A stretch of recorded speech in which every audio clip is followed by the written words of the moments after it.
कि महीने में जो हर महीने शिवरात्रि आती है, मैं महीने की हर महीने जो शिवरात्रि आती है उस शिवरात्रि पर अपने गमले में, घर में जो मिट्टी हो, गमले में मिट्टी हो, पेड़ पौधे की जो मिट्टी हो, अपने गमले की ही मिट्टी को वहीं पर ऊपर उठाकर उसी गमले के अंदर शिवलिंग बनाकर वहीं पर पूजन कर वहीं पर उसका विसर्जन कर दूंगी। उसका भी जो पुण्य है उतना ही मिलेगा जितना पार्थिव शिवलिंग के पूजन का। कोई नियम बना लो कि 1 महीने में एक बार मुझे पार्थिव बनाना, कोई नियम बना लो मैं 3 महीने में एक बार पार्थिव बनाऊंगी, कोई नियम बनाओ कि मैं 6 महीने में एक बार पार्थिव बनाऊंगी, कोई नियम बना लो कि मैं साल भर में एक बार जो सावन के महीने में शिवरात्रि आती है, जैसा आप लोग सब ऑनलाइन बनाते ही हो, पार्थिव का निर्माण करो। एक संकल्प अपने भीतर।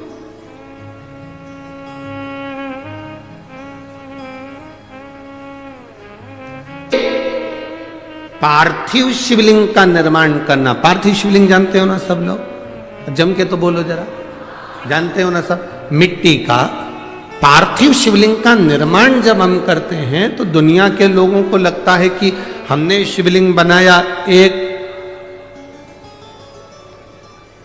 हमने शिवलिंग बनाया तो एक शिवलिंग के पूजन का फल मिल रहा है। ये दुनिया के लोगों को लगता है कि एक शिवलिंग के पूजन का फल मिल रहा है, पर शिव महापुराण की कथा कहती है पार्थिव शिवलिंग का निर्माण करना और उसकी पूजन करना, उसका मतलब है पार्थिव शिवलिंग को बनाने में जो मिट्टी हम एकत्रित करते हैं, उस मिट्टी में जितने जितने बारीक बारीक कण होते हैं, एक एक धूल का कण, मिट्टी का कण जितने एकत्रित होते हैं शिवलिंग को बनाने में, आप शिव जी का जब स्नान कराते हो, पूजन कराते हो, बेलपत्र चढ़ाते हो, तो जितने मिट्टी के अंदर बारीक बारीक कण होते हैं जिससे जुड़कर पार्थिव शिवलिंग का निर्माण होता है, वो 1000 करोड़ शिवलिंग की पूजन एक साथ हो जाती है एक ही बार में। उतना फल हमारे खाते में चले जाता है, उतना फल।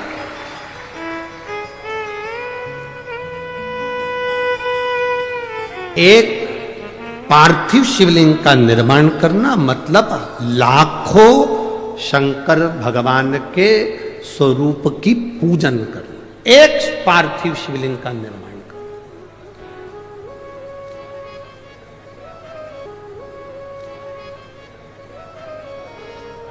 आप में से कितने लोग हैं जो महीने में, 2 महीने में, 6 महीने में एक बार पार्थिव बनाते हैं? उठाओ जरा हाथ। एक आध बार पार्थिव बनाते हो? रखो। जो पार्वती जी ने किया, संसार का मनुष्य अगर वो कार्य करता है तो शिव तत्व उसके नजदीक में आता ही है। भगवान देवादिदेव महादेव की प्राप्ति उसके जीवन में होती ही है, जरूर होती है। भगवान शंकर की प्राप्ति का केंद्र बिंदु है पार्थिव शिवलिंग का निर्माण।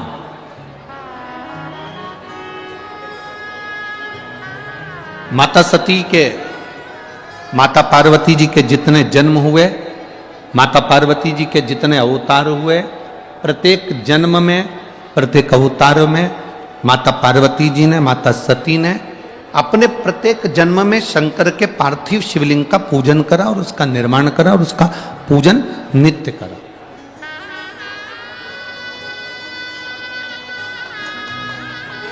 एक नियम आप भी बना लो, हमने पहले भी कथा में कहा, और वही बात शिव महापुराण की इस कथा में भी आती है कि हम एक संकल्प लेकर चले। जैसे रुक्मणी जी की बुआ जी ने संकल्प लिया था, रुक्मणी जी ने संकल्प लिया था, ऐसा कोई संकल्प अपनी जिंदगी में हम भी लेकर चले।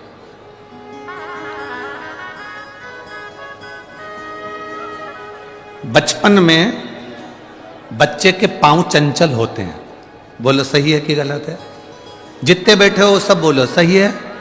बच्चे के पांव चंचल होते हैं, माँ बिठाती है वो उठ जाता है, माँ बिठाती है वो उठ जाता है, माँ कहती उधर जा वो इधर आता है, माँ कहती वो कर वो वहां चले जाता है।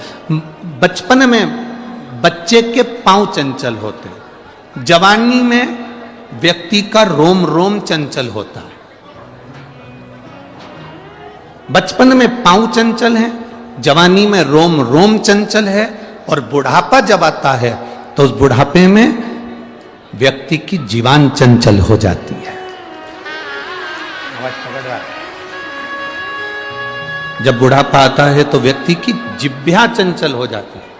शिव महापुराण की कथा एक बड़ी सुंदर बात कहती है कि बचपन में पांव चंचल होंगे चल जाएगा, जवानी में रोम रोम चंचल होगा चल जाएगा, पर बुढ़ापे में जो जीवान चंचल हो जाती है, किसी को भी कुछ भी कह देना, अपशब्द बोल देना, ताने दे देना, बहू को कुछ कह दिया, सास को कुछ कह दिया, रिश्तों को कुछ कह दिया, नातों को कुछ कह दिया।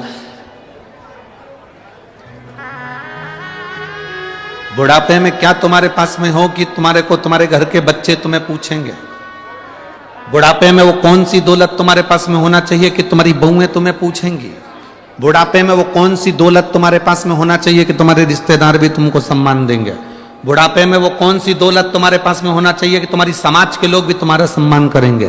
बुढ़ापे में वो कौन सी दौलत, कौन सा वैभव, कौन सा धन तुम्हारे पास में होना चाहिए कि तुम्हारे पड़ोसी भी तुमको 2 रोटी दे देंगे?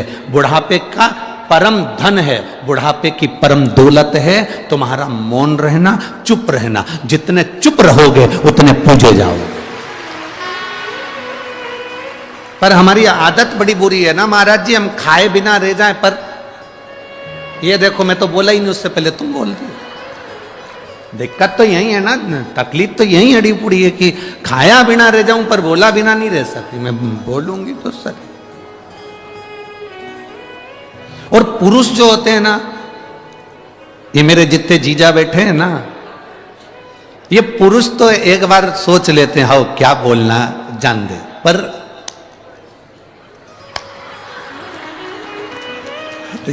जगदम्बा जो होती है ना, तुम चुप रहो मैं अभी कह के आती हूं, और वो बोले बिना रह ही नहीं सकती। मैं तो बोलूंगी जा। अब वो कह रहा है मम्मी है, माँ है, आई है, बाबूजी है, पिताजी है, नहीं मैं बोल के, अरे मेरा भाई है तो तुम चुप रहो मैं अब भी बोल के, तो वो तो झट झट झट झट झट वो बोला आदि कमरिया पे साड़ी, और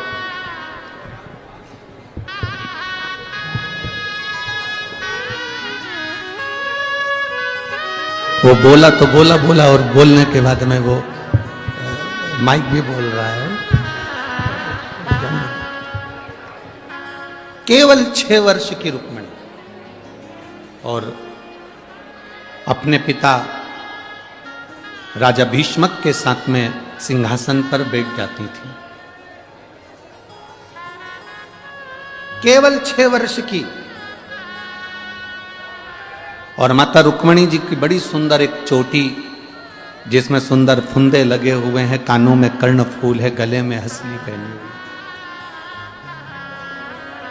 हाथ में कंगन है माता रुक्मिणी जी के, सुंदर लहंगा है, सुंदर चोली, सुंदर चुंदड़ी माता रुक्मिणी जी पहनी हुई है।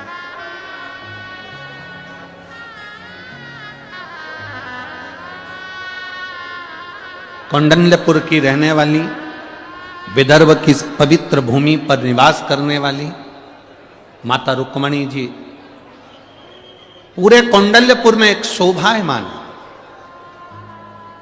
पूरे कौंडल्यपुर में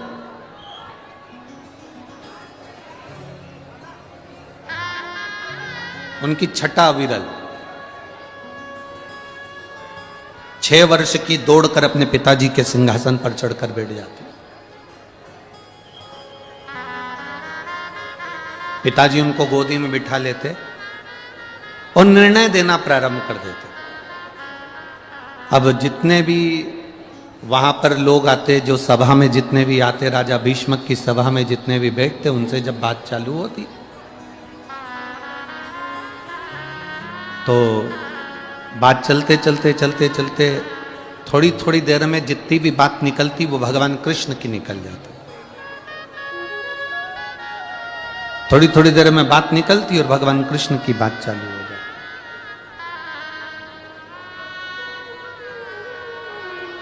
फिर थोड़ी देर में बात निकली तो फिर भगवान कृष्ण की बात निकल जाती।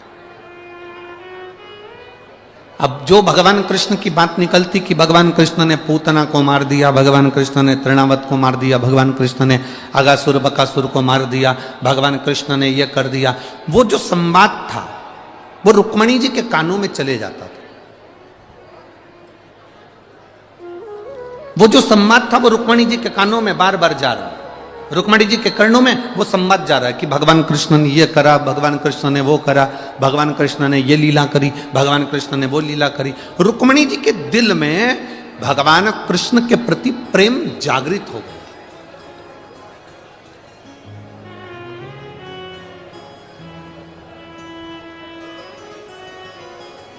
और इतना प्रेम भगवान कृष्ण के चरणों के प्रति रुक्मणी जी का जागृत हो गया कि रुक्मणी जी 6 वर्ष की अवस्था में रुक्मणी जी ने भगवान कृष्ण को अपने हृदय में बिठा लिया।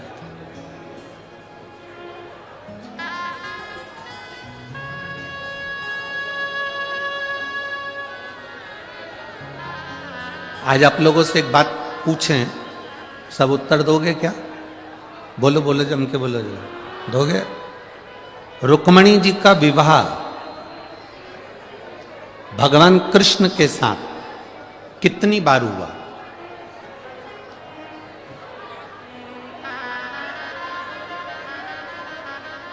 जल्दी जल्दी उत्तर दो।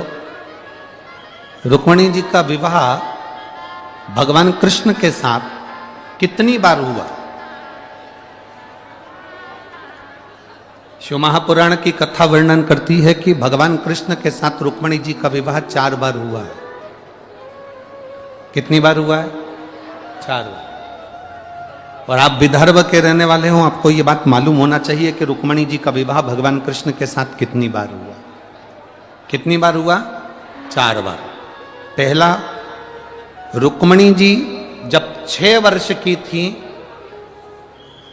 सभा में बैठे हुए लोगों के मुख से भगवान कृष्ण का नाम सुन सुनकर रुक्मणी जी ने अपने मन से भगवान कृष्ण के साथ दिल से रुक्मणी जी ने फेरे लगा लिए थे कि कृष्ण आज से मेरे पति हैं और मैं कृष्ण की धर्म पत्नी हूं। कृष्ण मेरे पति हैं और मैं भगवान कृष्ण की धर्म पत्नी हूं। ये रुक्मणी जी ने भीतर से फेरे लगा लिए।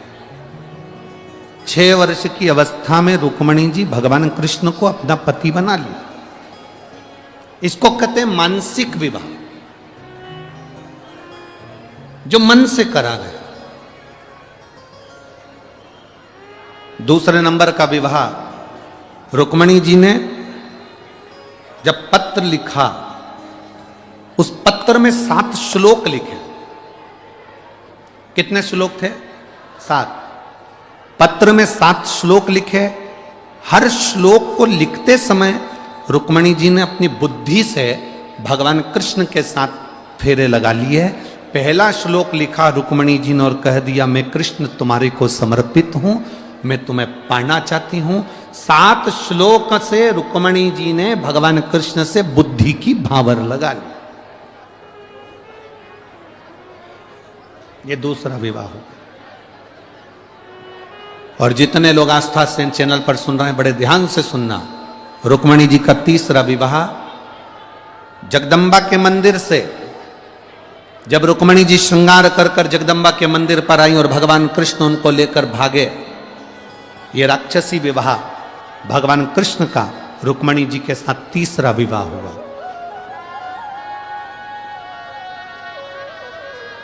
और चौथे नंबर का विवाह द्वारकापुरी में पहुंचने के बाद रुक्मणी जी का हुआ। चौथा।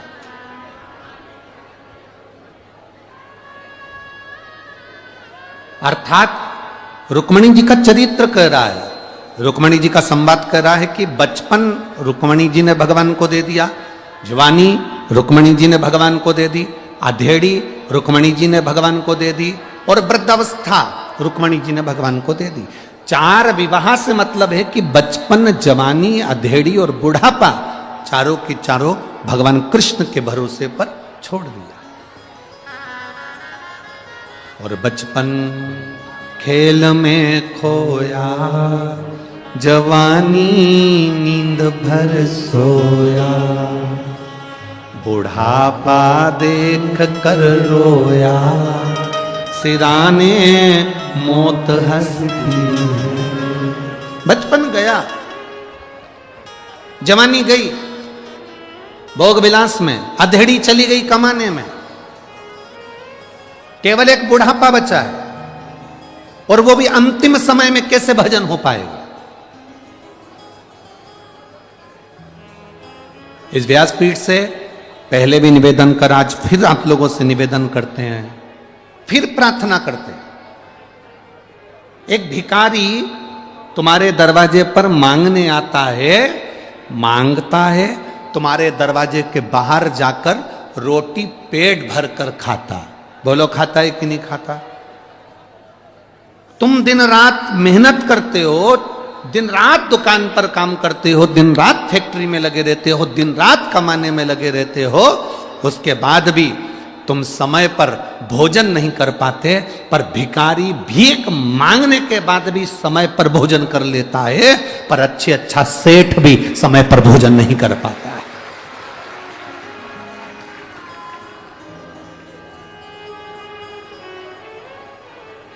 जरा विचार करिए, वो भिखारी भी हमको सीख देता है कि देखो मेरी जिंदगी में कितना दुख है, मेरी जिंदगी में कितना गम है, मेरी जिंदगी में कितनी तकलीफ है, उसके बाद भी मैं भरपेट भोजन कर रहा हूं। व्यक्ति कमाने में इतना लगा रहता है कि भोजन को त्याग देता है तो शुगर की बीमारी हो जाती। शुगर की बीमारी कभी किसी डॉक्टर से पूछना कि शुगर की बीमारी होती क्यों है? केवल भूखे रहने से, समय पर भोजन ना करने से आपकी शुगर ऊंची नीची होती रहती है। कभी डॉक्टर से पूछना बीपी की बीमारी क्यों होती है? समय पर ना खाना, ना जागना, ना सोना।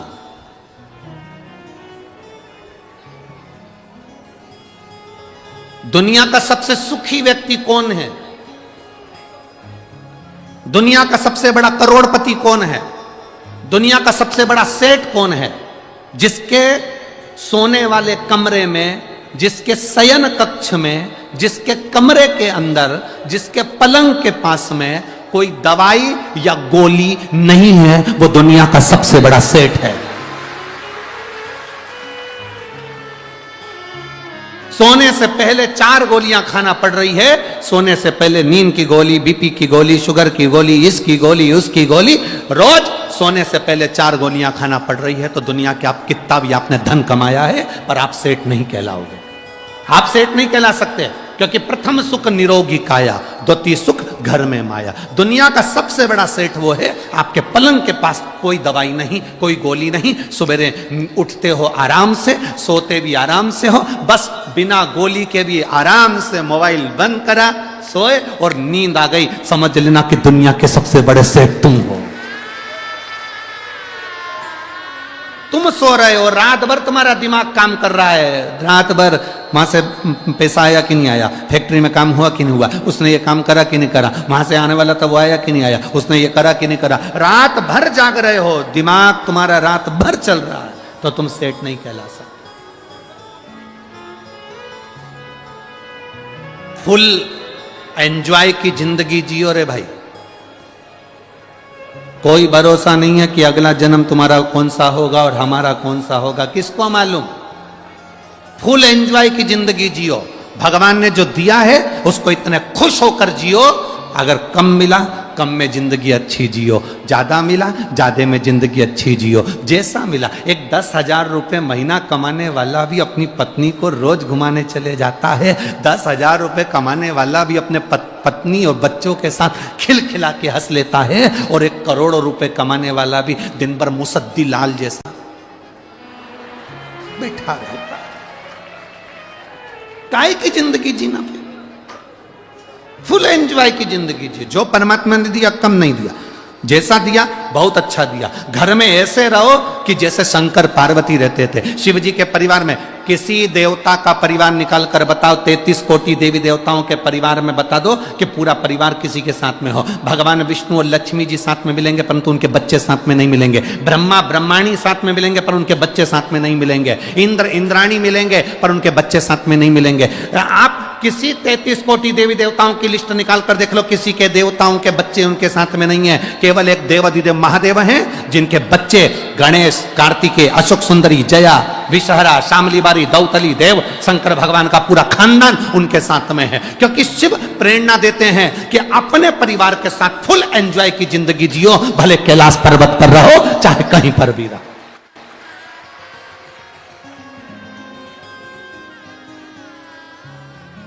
ये शिव प्रेरणा दे रहे हैं कि अपने को, अपने जीवन को कितना खुश जीना, अपने को अपना जीवन कितना आनंदमय जीना, अपने को अपना जीवन कितना आनंदमय बनाना, ये अपने ऊपर निर्भर करता है। 6 वर्ष की अवस्था माता रुक्मणी जी की, मात्र 6 वर्ष की अवस्था, और 6 वर्ष की अवस्था में माता रुक्मणी जी ने भगवान कृष्ण को अपना पति मान लिया था। आप इस कथा के पंडाल में बैठती हो और हम बोलते हैं बोल बम का नारा है और बाबा एक सहारा है। बाबा एक सहारा का मतलब यह है कि आप भोलेनाथ जी को अपना पिता मान लो, भोलेनाथ जी को अपना इष्ट मान लो, भोलेनाथ जी को अपना सखा मान लो, भगवान शंकर को अपना इष्ट, अपना सखा, अपना पिता, अपना बाबुल, अपना बाबा मानकर हम अपने दिल की बात भोलेनाथ जी से कर सके। उसका मतलब ये है।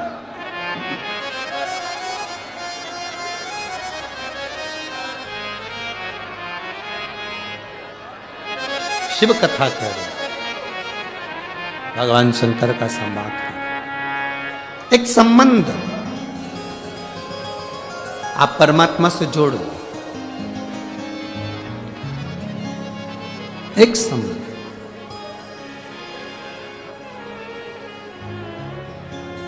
और नाता एक राम जी से दूजा नाता तोड़ दे, रिश्ता एक श्याम जी से दूजा रिश्ता छोड़ दे। साधु संगे राम रंग अंग अंग सही है, जाई विधि रखे राम ताही विधि रही। किया अभिमान तो फिर मान नहीं पाएगा, होगा वही प्यारे जो मेरे राम जी को भाएगा। बस अपना शिव को, अपना राम को बना लिया।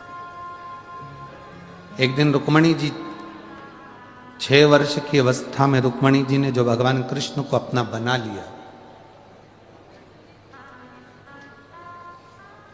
आज पिता विदर्भराज भीष्मक जी से कहकर रुक्मणी जी ने पिताजी से कहा, पिताजी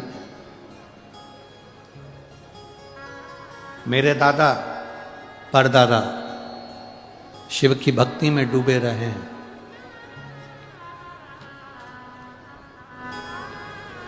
आखिर क्यों शंकर की भक्ति क्यों करी, दादा ने परदादा ने शिव की भक्ति क्यों करी। तब राजा भीष्मक ने, विदर्भराज भीष्मक ने कहा अपनी रुक्मणी से, रुक्मणी केवल एक देव ऐसे हैं जो बिना मांगे दे देते हैं।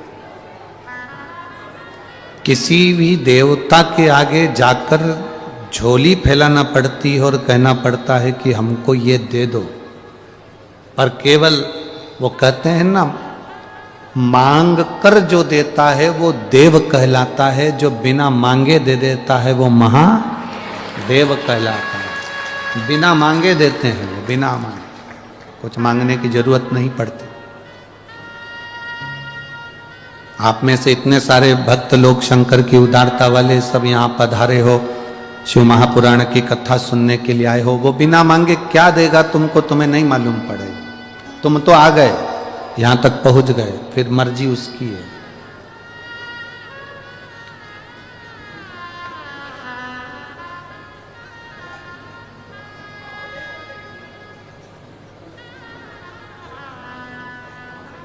फिर उसकी मर्जी, वो क्या देगा क्या नहीं देगा, ये उसके ऊपर निर्भर करता है।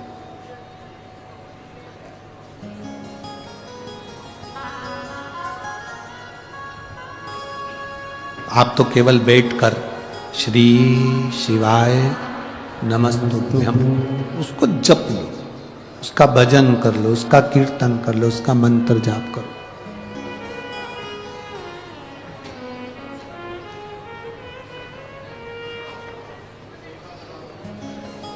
माननीय विधायक जी आज कह रहे थे, श्री रवि जी राणा जी, कि गुरुदेव कल कुछ बुजुर्ग महिलाओं जा रही थी तो हमने अपनी गाड़ी में उनको बिठाकर यहाँ जब लेकर आ रहे थे तो हमने बुजुर्ग माताओं से, बूढ़ी बूढ़ी माताओं से पूछा कितनी उम्र है तुम्हारी, तो उन्होंने कहा 78 साल की उम्र है, 78। कितनी दूर गाड़ियां छोड़ रही हैं और तुम पैदल पैदल जा रही हो, कितनी परेशान हो जाओगी ना। तो विधायक जी कह रहे थे, उस माँ के मुख का शब्द था गुरुजी, वो माँ कह रही थी ये तो 5 किलोमीटर है, 50 किलोमीटर भी होता तो मैं पैदल जाती कथा को सुनने के लिए।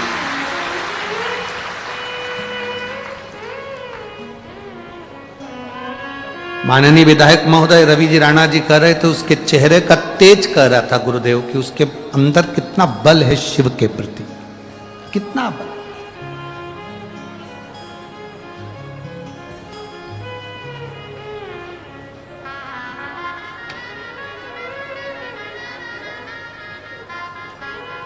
कल माननीय सांसद महोदय नवनीत जी राणा जी से हमने पूछा कि आप कथा के पंडाल में रहते हो, आपका कुछ अनुभव,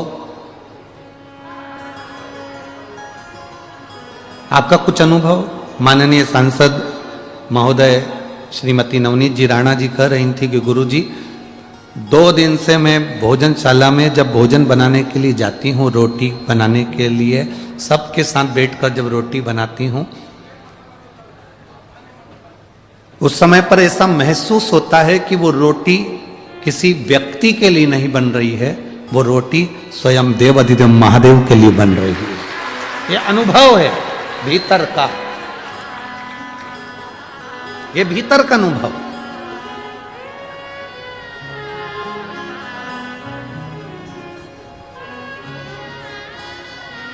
शिव को जानना है तो शिव महापुराण की कथा में जाओ, शिव को जानने के लिए। आज रुक्मणी जी के हृदय में, 6 वर्ष की रुक्मणी जी के हृदय में शंकर जी को जानने का भाव प्रकट हो गया। 6 वर्ष की रुक्मणी जी के हृदय में भगवान शंकर को जानने का एक भाव भीतर से प्रकट हुआ। अपने पिताजी से कह रही हैं, पिताजी आप मुझे बताओ दादाजी शंकर की भक्ति क्यों करते थे, परदादाजी शिव जी की भक्ति क्यों करते थे। तो राजा भीष्मक ने कहा कि उसका केवल एक कारण था कि शंकर बिना मांगे देता है, बिना मांगे।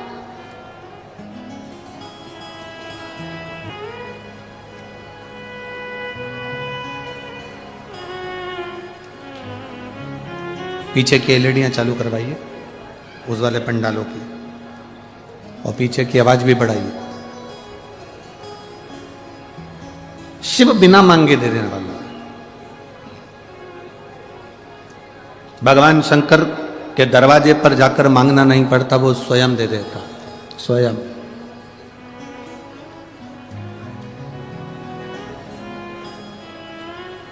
आज हम गाड़ी में कह रहे थे कि पूरी दुनिया में शंकर भगवान का शिवलिंग पूजाता है, पर केवल सीहोर का कुबेरेश्वर धाम एक ऐसा है जहां पर कंकर शंकर के रूप में पूजाता है। केवल एक, पूरे भारत की भूमि पर केवल एक ही भूमि ऐसी, एक ही जगह ऐसी है, सीहोर का कुबेरेश्वर धाम, जहां पर कंकर शंकर के रूप में पूजाया जाता है।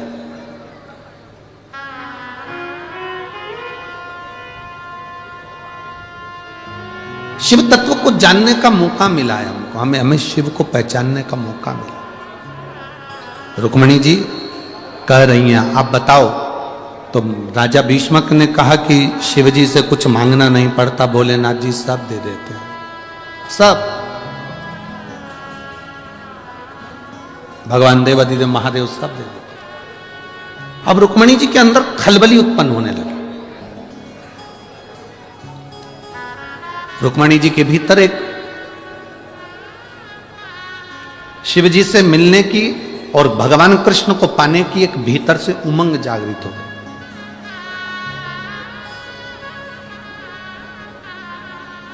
हमने कई बार कथाओं में कहा कि सुख और उम्र, आप लोगों ने कथाओं में सुना होगा, सुख और उम्र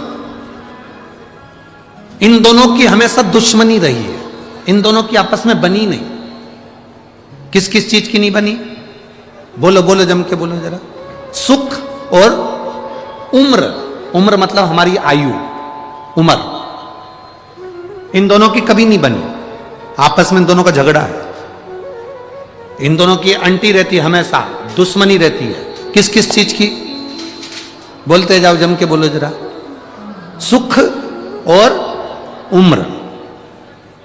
जब सुख आता है तब उम्र चली जाती है, जब उम्र रहती है तब तक सुख पकड़ने की कोशिश करते हैं। अब मिलेगा, बहू आएगी सुख मिलेगा, गरम रोटी देगी सुख मिलेगा। हम सुख को पाने का प्रयास करते हैं और गरम रोटी तो नहीं मिलती, पर गरम गरम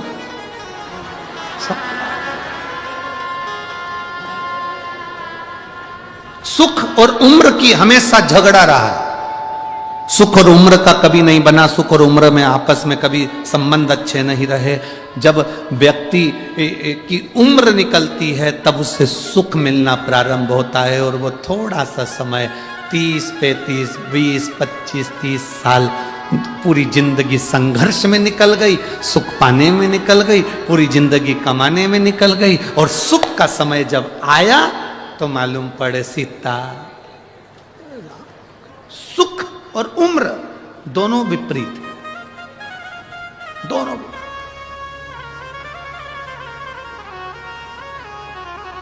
सुख पाने के चक्कर में दुनिया के लोगों की पूरी उम्र चली जाती है, और जब उम्र चली गई तब सुख मिला तो क्या फायदा? बोलो री जीजियो, सही है कि गलत है?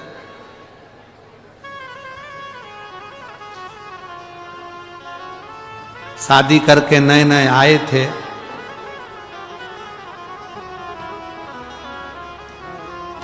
विवाह कर कर नए नए पधारे थे। अब नए नए तुम शादी कर कर आए थे, विवाह कर कर आए थे, तो जरा विचार करिएगा, पहला, दूसरा, तीसरा, चौथा, पांचवा, छठा, सातवां, आठवां, नवा, 10वां करवा चौथ का व्रत पड़ा। सही मायने में बताओ, पति तुमको जब साड़ी दिलाता, पति तुमको जब रकम दिलाता तो अच्छा लगता कि नहीं लगता? अरे बोलो तो जम के जरा, लगता ना? अब तुम्हारी उम्र ढल गई, 55 साल के हो गए, सोफा सेट भी गड़बड़ हो गया, खिड़कियां बेकार हो गई, और अब सुख आया, धन आया, और पति ने कहा मेरा मन कर रहा है, चल सुनार की दुकान पे चल, तुझे आज मैं नेकलेस दिला दूं, चल सुनार की दुकान पे, कपड़े की दुकान पे मैं तुझे कपड़े दिला दूं। अब पत्नी कहेगी अब तो पूरी जिंदगी हो गई, बच्चों के लिए ले लो, अब तो बच्चों का ब्याह करना है, बहू आएगी, बहू को चढ़ा देंगे, बहू के हिसाब से ले लो, बच्चों के हिसाब से ले लो, इनके हिसाब से लो। अब मना कर देगी वो, अब मेरे लिए मत लो, अब तुम बच्चों के लिए, परिवार के लिए लो। अब मेरे लिए नहीं, अब परिवार के लिए और बच्चों के लिए लो, अब मेरे लिए मत। सुख और उम्र, इन दोनों का झगड़ा है। जब सुख आता है तब उम्र चली जाती है, और उम्र जब रहती है तो व्यक्ति सुख पाने के चक्कर में पूरी उम्र गंवा बैठता है। इसीलिए हमारा शास्त्र कहता है कि भजन करो भरी जवानी में, बुढ़ापा किसने देखा है। भजन करो भरी जवानी में, बुढ़ापा किसने देखा है। इन दोनों का झगड़ा है, सुख का और उम्र का।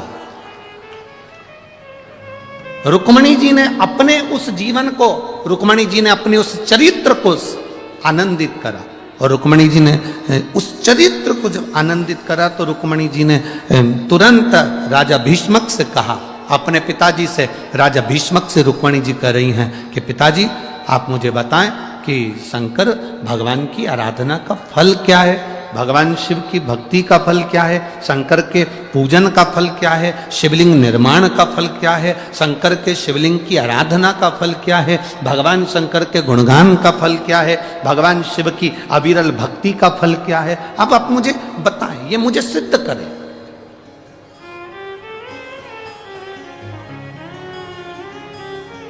राजा भीष्मक ने कहा, रुक्मणी, शिव की अविरल भक्ति वो भक्ति है जिसमें मांगने के लिए आपको हाथ नहीं फैलाना पड़ेगा।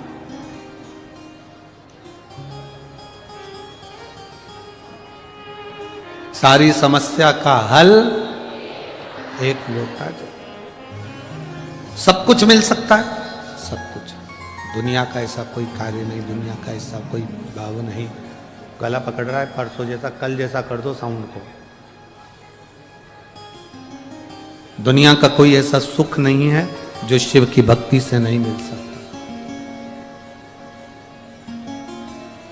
जो भगवान शंकर की भक्ति से प्राप्त नहीं हो सकता, दुनिया का ऐसा कोई कार्य नहीं। मेरे राम जी महाराज जब लंका पर चढ़ाई करने के लिए जाते हैं तो शंकर भगवान के शिवलिंग की स्थापना, रामेश्वर धाम की स्थापना करते हैं। मेरे भगवान कृष्ण रुक्मणी जी के साथ बैठकर भगवान कृष्ण की अविरल भक्ति को धारण करते हैं। शिव के बिना सब अधूरे। रुक्मणी जी ने कहा, तो क्या सब कुछ शिव की भक्ति से मिल सकता है? क्यों नहीं मिलेगा? करो भगवान शंकर की भक्ति। ऐसा दुनिया में कौन सा कार्य है जो शंकर की भक्ति के बिना, शंकर की भक्ति से नहीं मिलता? करो शिव आराधना। रुक्मणी जी 6 वर्ष की अवस्था में रुक्मणी जी कौंडल्यपुर से पैदल चलकर वन क्षेत्र में पहुंच गए। पैदल चलकर वन क्षेत्र में पहुंचे और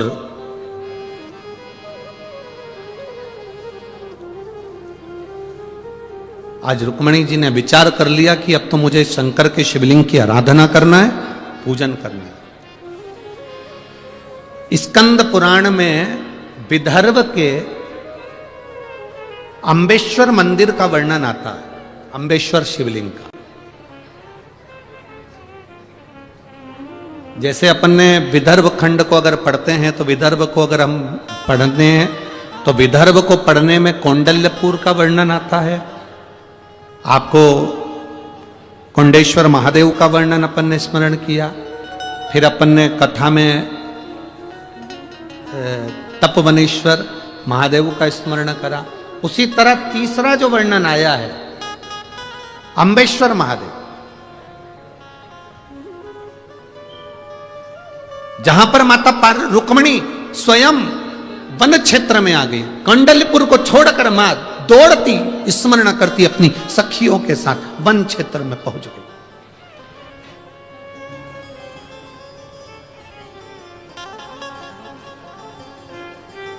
और उस वन क्षेत्र में गुफा के अंदर एक भूमि पर बैठ गई। बैठकर उन्होंने पार्थिव शिवलिंग का निर्माण करा। नेत्र बंद कर केवल पार्थिव शिवलिंग का निर्माण करा। ना उस पे जल चढ़ाया, ना बेलपत्र चढ़ाई, ना फूल चढ़ाया, ना दूध चढ़ाया, ना कोई फल चढ़ाया। केवल शिवलिंग का निर्माण कर माता रुक्मणी जी बैठ गई। 6 वर्ष की अवस्था है माता, मात्र 6 वर्ष की।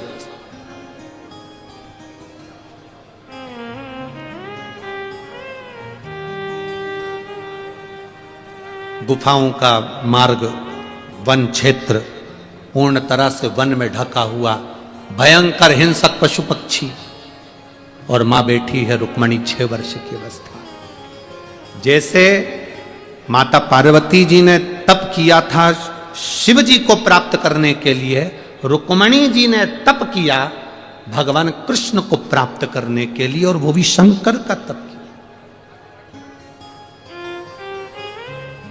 शिव का तप।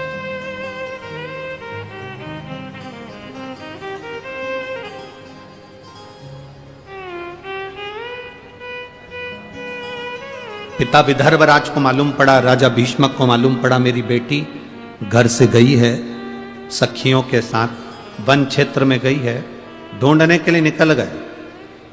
विदर्भ की पूरी भूमि पर अपनी बेटी रुक्मणी को ढूंढने के लिए राजा भीष्मक ने अपने द्वार से द्वारपालों को भेज दिया, गुप्तचरों को भेज दिया, रुक्मणी को देखो कहां गई,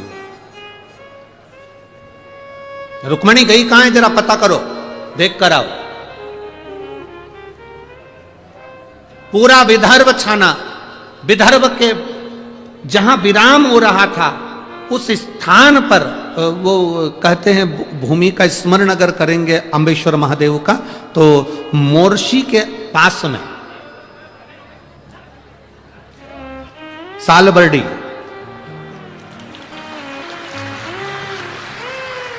मोर्शी के पास में सालबर्डी, ये आज का नाम है, पुरातन नाम अम्बेश्वर महादेव।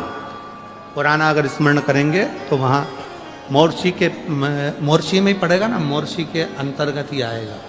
और जहां सालबर्डी आप लोग कहते हो, छोटा महादेव कहते हो, बड़ा महादेव कहते हो, जो भी कहते हो आपकी भाषा में, पर हमारी भाषा में अम्बेश्वर महादेव।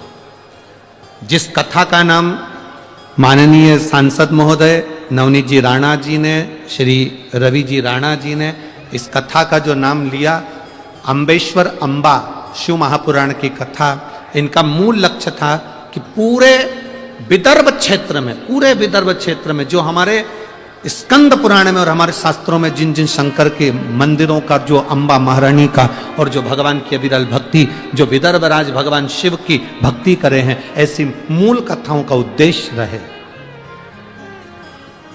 और मैं माननीय नवनीत जी राणा जी को धन्यवाद दूंगा, रवि जी राणा जी को धन्यवाद दूंगा कि ये केवल तपवनेश्वर, कोंडेश्वर, अंबा मां, कौंडल्यपुर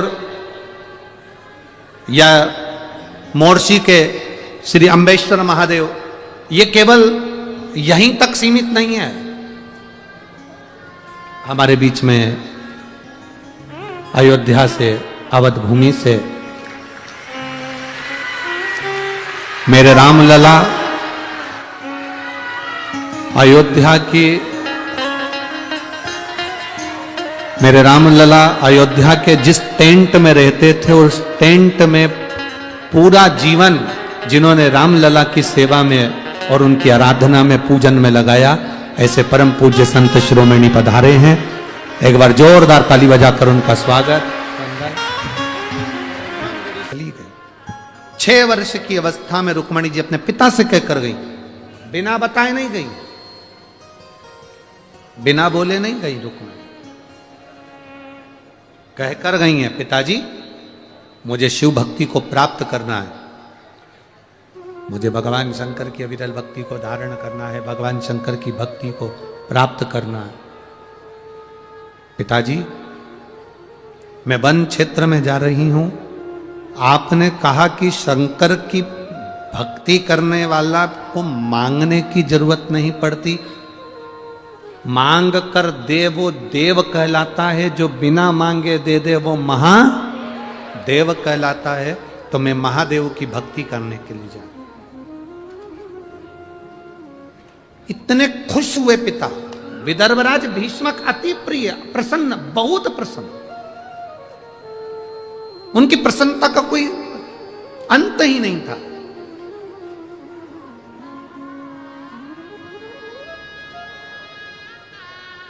राजा भीष्मक में और हम में बहुत अंतर है महाराज। हमारा बच्चा अगर रोज रोज सुंदरकांड में चले जाए, रामायण में चले जाए, हनुमान चालीसा में चले जाए, हमारा बच्चा रोज रोज मंदिर देवालय चले जाए, किसी संत की सेवा में चले जाए, तो घर के लोग चिल्ला के दौड़ जाते, तू तो बाबा बन जा। बोलो सही है कि गलत है?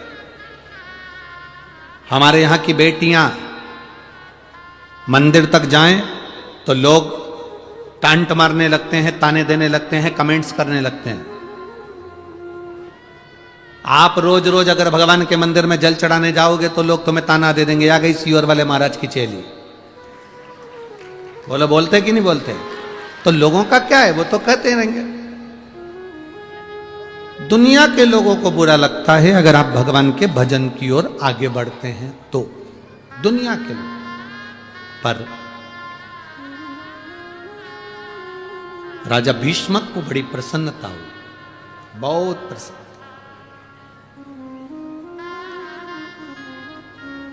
इतनी प्रसन्नता राजा भीष्मक के मुख पर थी कि आज मेरी लड़की, आज मेरी बेटी 6 वर्ष की अवस्था में शंकर की आराधना में डूबी है। दादा परदादा का जो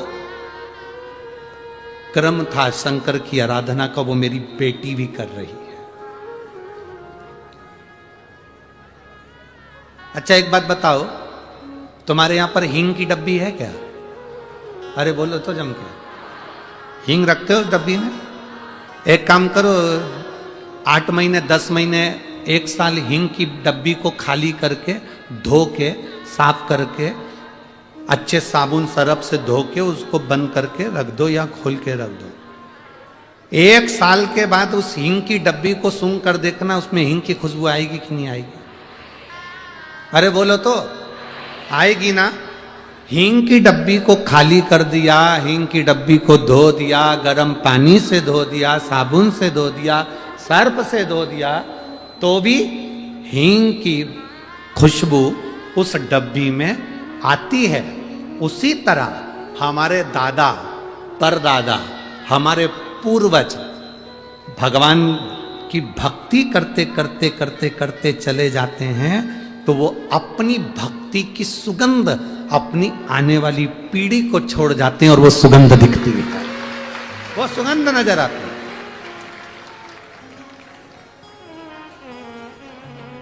आप जितने भी शंकर की कथा में बैठे हो, आप जितने भी शिव महापुराण की कथा को सुनने के लिए बैठे हो, और जितने लोग आस्था चैनल पर सुन रहे हैं, जितने फेसबुक यूट्यूब पर सुन रहे हैं,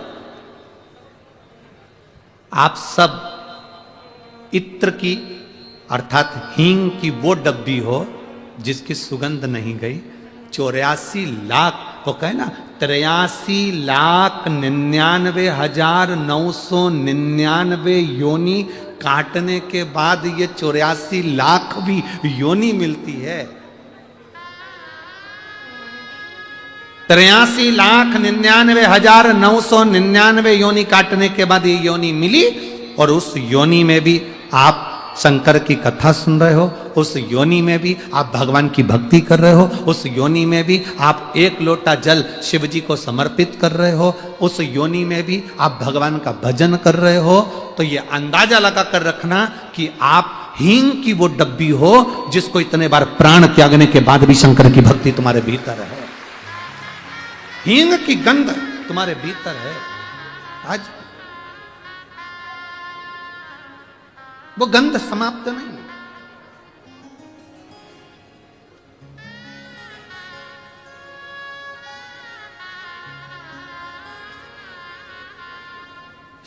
कितना प्रयास करा, आज हमारे बीच में हनुमानगढ़ी वाले महाराज जी भी विराजमान हैं।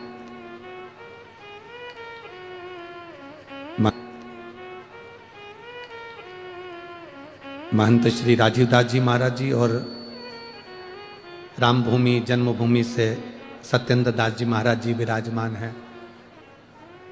कितना प्रयास करा लोगों ने, इतनी बार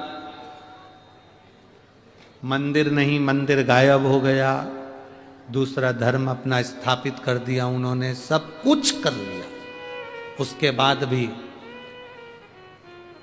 सनातन धर्म का कोई शेर तो जागा, और सनातन धर्म की पताका तो किसी ने फैलाई, जो अवध में वापिस राम जी महाराज विराजमान हुए, अवध में भगवान राम जी विराजमान हुए। ये शिव तत्व है, ये गंध नहीं गई। राजा भीष्मक बड़े प्रसन्न हुए, राजा भीष्मक के हृदय में सुख का अनुभव हो गया, राजा भीष्मक आनंदित हो गए। आज मेरी बेटी ने जो काम किया, शंकर की भक्ति उसके परदादा करते थे, उसके दादा करते थे, और आज मेरी बेटी शिव भक्ति करने के लिए गई है, प्रसन्नता है। तुम्हारे बच्चे मंदिर जाएं, प्रसन्न होना। तुम्हारे बच्चे एक लोटा जल शिव को चढ़ाएं, प्रसन्न होना। तुम्हारे बच्चों के मुख से गुड मॉर्निंग गुड नाइट की जगह जय जय श्री राम या हर हर महादेव निकले, प्रसन्न होना। श्री शिवाय नमस्तुभ्यम निकले, प्रसन्न होना। भगवान का नाम निकले, प्रसन्न होना। आज समझना कि तुम्हारी दौलत तुमने तुम्हारे बच्चों को दी है, जिसके मुख से श्री शिवाय नमस्तुभ्यम निकल रहा है, जिसके मुख से भगवान का नाम निकल रहा है। यह प्रसन्नता होना चाहिए, एक आनंदता होना चाहिए।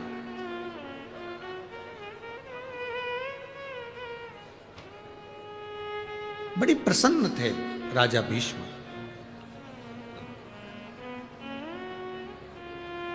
बहुत प्रसन्न। और वो झूठी हंसी नहीं थी राजा भीष्म की, वो प्रसन्नता राजा भीष्म की झूठी नहीं थी, वो प्रसन्नता आनंद की थी।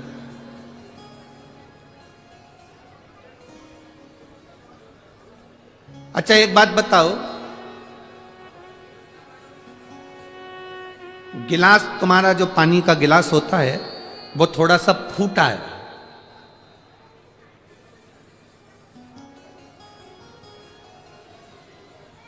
फिर भी तुम पानी पीते हो कि नहीं पीते हो? अरे बोलो तो जम के, पीते हो ना। और वही गिलास, उसमें झूठन लगी है, झूठ, जो झूठन लगी उसमें, रोटी का टुकड़ा लगा, सब्जी लगी, पूरा भिड़ रहा है अंदर से, पूरी झूठन लग रही है उसको, उससे पानी पी लोगे क्या? बोलो जम के, बोलो जरा। नहीं पिया। गिलास टूटा होगा चल जाएगा, पर गिलास झूठा होगा नहीं चलेगा। उसी तरह मनुष्य की एक आंख फूटी हो चलेगी, हाथ टूटा हो चलेगा। एलईडी चालू करिए, एलईडी वाला एलईडी चालू करिए। आंख फूटी हो चल जाएगा, हाथ टूटा हो चल जाएगा, पांव टूटा हो चल जाएगा, पर मनुष्य झूठा हो वो महादेव को बिल्कुल नहीं चलता। टूटा चल सकता है पर झूठा नहीं चलेगा। और झूठ शिव को प्रिय नहीं, इसलिए शंकर भगवान को सत्यम शिवम सुंदरम, शिव की प्रियता सत्य है, झूठ नहीं प्रियता है। शिव की प्रियता सत्य में।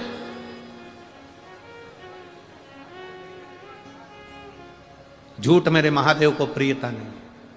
शिव महापुराण की कथा कर रही है, भगवान शंकर का संवाद कर रहा है। अब रुक्मणी जी के हृदय में वो भाव जागृत हो गया। रुक्मणी जी बैठ गई तब साधना करने के लिए। एक गुफा, वन क्षेत्र, हिंसक वन, पशु पक्षी सब, और वहां रुक्मणी जी 6 वर्ष की अवस्था में रुक्मणी जी बैठी। रुक्मी आया, रुक्मबाहु आया, पिता राजा भीष्मक से कहा, पिताजी 6 वर्ष की रुक्मणी जी वन चली गई और आपको चिंता नहीं है? आपको चिंता नहीं है? राजा भीष्मक ने जो शब्द कहा वो शब्द आपकी जिंदगी में होना चाहिए। रुक्मी कह रहे हैं कि रुक्मणी 6 वर्ष की अवस्था में वन में चली गई, तुम्हें चिंता नहीं है? क्या तुम्हें टेंशन नहीं? मना कर दिया। राजा भीष्मक ने कहा, मेरी बेटी रुक्मणी जिस महादेव का भजन करने के लिए गई है, जिसके भरोसे गई है, जिसका नाम लेकर गई है, जिसका स्मरण कर कर गई है, घर से निकली थी और शंकर का नाम लेकर निकली थी, अब शंकर की बेटी हो गई, मेरी बेटी नहीं है। शिव की पुत्री, शंकर की बेटी, शिव की पुत्री। अब मेरी बेटी नहीं, शिव की पुत्री है।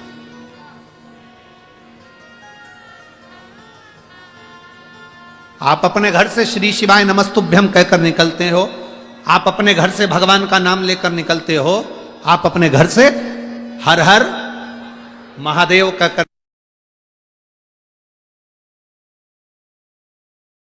उसको अगर पैसे की जरूरत है तो वो मालिक से, सेठ जी से कभी नहीं कहती कि सेठ जी मुझे 5,000 की जरूरत है। वो किसके पास जाती है? जम के तो बोलो, घर की जो सेठानी होती है ना, उसके पास में जाकर कर, बहुत दुखी हूं, बहुत तकलीफ है, बहुत कष्ट है। इतने में सेठानी कह देती, काय को दिन भर रोती रहती, क्या हो गया बोल? हम 5,000 रुपए की जरूरत है। उसने कह दिया 1 रुपया नहीं मिलेगा, पहले का गया आज तक नहीं दिया। सेठ जी देख रहे हैं पर वो कुछ नहीं कर। फिर सेठानी ने कहा अच्छा कब लौटा देगी? मैं दे दूंगी बस कुछ। फिर सेठानी सेठ जी से कहेगी इसको 5,000 रुपए की जरूरत है। सेठ जी कहेंगे तेरे पास रखे हैं, निकाल कर देते हैं।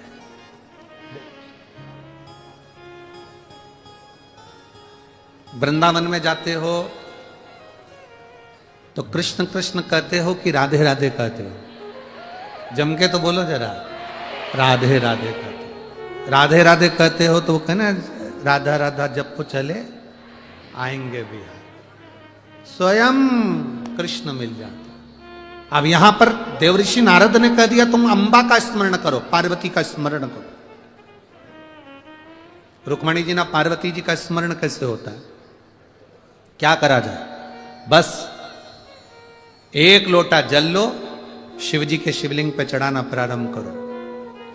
जल की तरंग शिवलिंग पे से चढ़ते हुए जब जल की धार नीचे की ओर जाएगी, जो नीचे की पीठी का है वो पार्वती जी का स्थान है।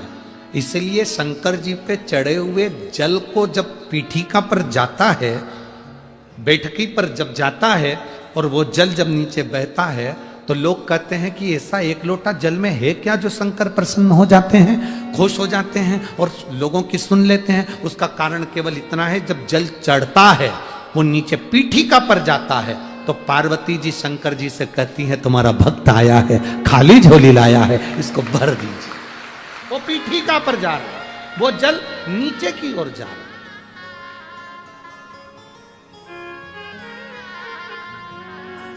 आप कृपा कर, आप दया करते, कृपा दया करिए। पार्वती जी ने जल चढ़ाना प्रारंभ करा। जो माता रुक्मणी जी ने जल चढ़ाना प्रारंभ करा, पार्वती जी प्रसन्न हो गई और सम्मुख में एक बूढ़ी का रूप लेकर आई, एक बूढ़िया का रूप।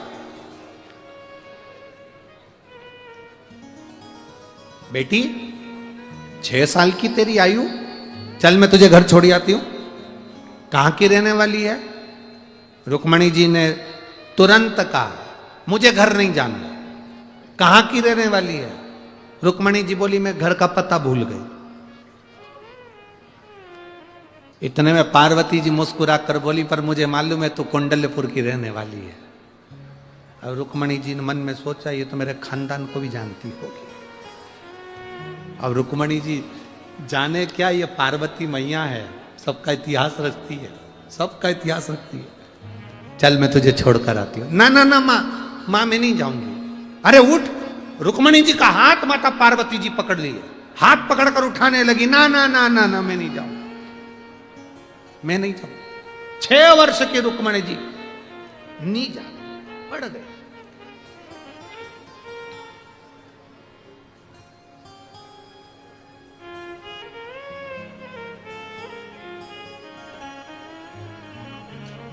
जमीन पर नहीं उठूंगी, चल ना।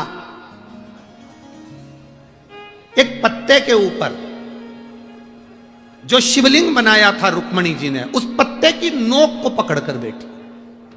पत्ते की नोक को रुक्मणी जी पकड़ी है।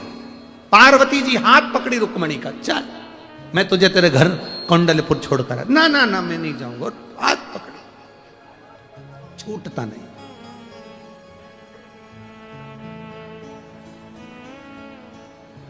इतने में पार्वती जी ने शिव जी का स्मरण करा। देवादिदेव महादेव सम्मुख में प्रकट हो गए। शिव सामने, रुक्मणी क्या चाहिए तुझे? रुक्मणी जी कहती हैं मैंने कृष्ण को मन से पति मान लिया है, बस इससे ज्यादा कुछ नहीं। कभी तूने कृष्ण को देखा है? नहीं। कभी कृष्ण का दर्शन किया है? नहीं। फोटो देखा? क्योंकि आजकल गाने बन गए ना, फोटो को। तूने कभी फोटो देखा है क्या? फोटो की भी बड़ी बड़ी कहानी होती है। एक भक्त आया था, कहीं कथा थी,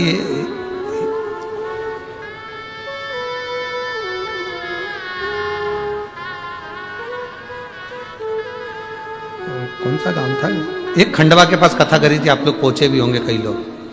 हाँ, बरानपुर में एक भक्त आया। अब जैसे हम यहाँ ठहरे ना, ऐसे वहाँ ठहरे थे, तो अब सुबह के टाइम पीछे आगे आगे के दिन तो हम मिलते नहीं, पीछे के दिन में मिल रहा हूँ। अब वो अर्चना दीदी चिटनीस उस कथा को कराई थी, तो भक्त आया तो उसने कहा गुरुजी, हमने कहा क्या है, आपका फोटो दोगे क्या? हमने कहा फोटो, हाँ। हमने पूछा काहे के लिए चाहिए? दुकान में लगाना है। हमने कहा दुकान में काहे क्यों लगाना है? बहुत सारे ग्राहक आते हैं, कसम खाना पड़ती है। तो पिताजी का फोटो नीचे गिर गया, कसम खा खा के, अब तुम्हारा लगाना है। हमने कहा हमारा क्यों? कसम खाना पड़ती ना, गुरुजी की कसम। हमने कहा बताओ, फोटो भी चाहिए तो कसम खाने के लिए हम ही मिले तेरे को? हमने उस समय वो अर्चना चिटनी जी से कहा, हमने कहा दीदी का बताओ, ऐसे ऐसे तुम्हारे बरहानपुर में नगीने भरे पड़े हैं, जैसे यहां है ना, वो छोरी ने लिखा चिपक के चल। अब कहेंगे तो हम तो सांसद महोदय जी से, विधायक जी से कहेंगे कि बताओ पत्र है। अब कहा, ठीक है फोटो दे दो। मेरे महादेव जी कह रहे हैं तुमने कृष्ण को देखा है? नहीं। उनका स्वरूप देखा? नहीं। उनका फोटो देखा? नहीं। उनको कभी मिली? नहीं।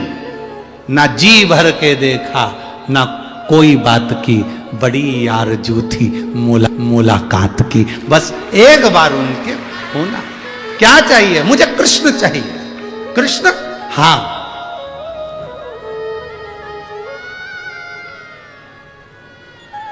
भगवान शिव ने कहा इस स्थान पर बैठकर तुमने मेरी आराधना करी है, अंबा को भी तुमने यहीं पाया है, आज से ये भूमि अम्बेश्वर के नाम से प्रसिद्ध रहे।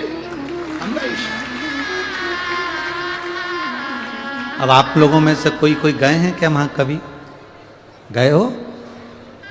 हाँ, बहुत बहुत धन्यवाद।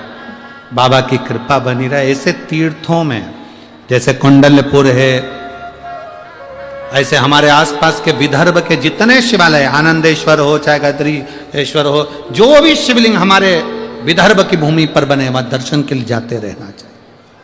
जाया करो, एकांत में है कि नहीं? एकांत में, सब वन क्षेत्र में, सब वन। आज माननीय विधायक महोदय कह रहे थे, माननीय रवि जी राणा जी के, एक बात बताओ गुरुजी, ये शंकर जी इतने जंगल में क्यों बैठते हैं? हमने कहा वो अकेले में रहते हैं, वो तो उनके ये पगले भगत है ना, अकेला छोड़ते नहीं है, चले जाते। शिव शिव है, ओगढ़दानी है, त्रिकालदर्शी है। रुक्मणी जी को भगवान कृष्ण ने, भगवान शिव ने कह दिया तुम चिंता मत करो, तुम्हें कृष्ण मिलेंगे, मैं वचन देता हूं। भगवान कृष्ण को रुक्मणी की प्राप्ति का केंद्र बता दिया और रुक्मणी जी उठकर चल दी। आज भी वो स्थान अम्बेश्वर महादेव के नाम से सुंदर सालबर्डी में आज भी वो स्थान विराजमान है, जहां पर माता रुक्मणी अम्बा जगदम्बा जगतधात्री दुर्गा के साथ विराजमान। केवल रुक्मणी को वर नहीं मिला है, केवल रुक्मणी को वर नहीं मिला, माता पार्वती मैया वहीं पर उसी समय पर माता पार्वती भी खड़ी की खड़ी रह गई। जब भगवान कृष्ण का जन्म हुआ था भोलेनाथ, तो आप ब्रज की धरा पर दर्शन करने के लिए गए थे। कथा सुनी है ना आप लोगों ने? जब भगवान कृष्ण का जन्म हुआ तब आप ब्रज की धरा पर दर्शन करने के लिए गए थे। ज्योतिषी का रूप रखकर हाथ देखने यशोदा जी के दरवाजे पर गए थे। भगवान कृष्ण का दर्शन करने के लिए गए थे। एक लाइन आप लोग स्मरण करते हो ना, श्री कृष्ण का दर्शन करने चले सदा शिव गोकुल। आप ब्रज की रज में दर्शन करने के लिए गए थे। जन्म के साक्षी आप थे। तो रुक्मणी पार्वती जी कहती हैं, मुझे रुक्मणी और कृष्ण के विवाह के साक्षी बनना है। पार्वती जी कह रही है, मुझे विवाह के साक्षी बनना है। देवाधिदेव महादेव ने कहा, पार्वती जाओ, तुम भी इस विदर्भ की भूमि पर ये अमरावती नगर में अंबा के रूप में विराजमान होना, इसी दरवाजे पर आए। मेरा कृष्ण पूरे विदर्भ में घूमकर इसी दरवाजे पर तेरे को रुक्मणी को लेने के लिए आएगा। कौंडल्यपुर से रुक्मणी जी श्रृंगार करके अंबा की पूजन करने के लिए आएगी।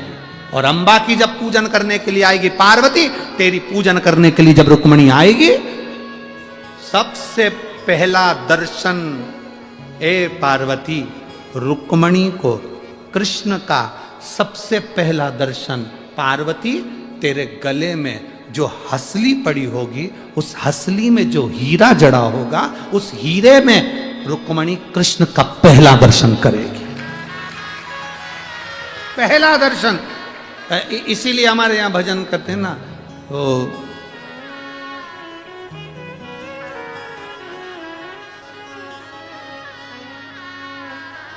अरे 4 महीना गर्मी के बीते, 4 जो महीना गर्मी के बीते, मैं तो छत पे खड़ी रही पसीना में, शाम आओगे कौन से महीना में, शाम आओगे कौन से महीना में, लाला आओगे कौन से महीना।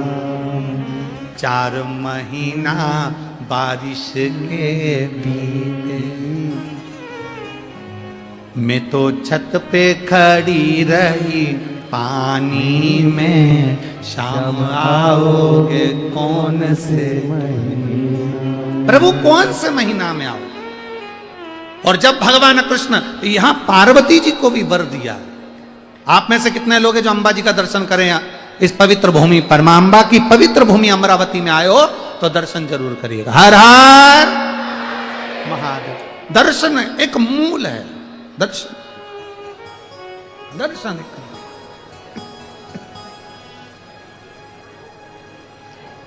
वर दे दिया भोलेनाथ ने। आनंद की राशि भगवान शिव, भक्ति का बल, खूब आनंदमय वर देकर चले गए। रुक्मणी जी पहुंच गई अपने कौंडल्यपुर में। पूरे कौंडल्यपुर में आज आनंद ही आनंद समाहित है। पूरे कौंडल्यपुर में, पूरे कौंडल्यपुर।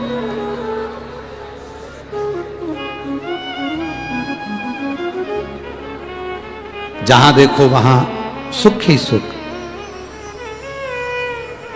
पूरे कुंडलपुर में आज आनंद समाया है। समय आया वही शिव भक्ति से रुक्मणी को कृष्ण प्राप्त हो। वही शिव भक्ति से, वही भगवान शंकर की अवृत भक्ति से।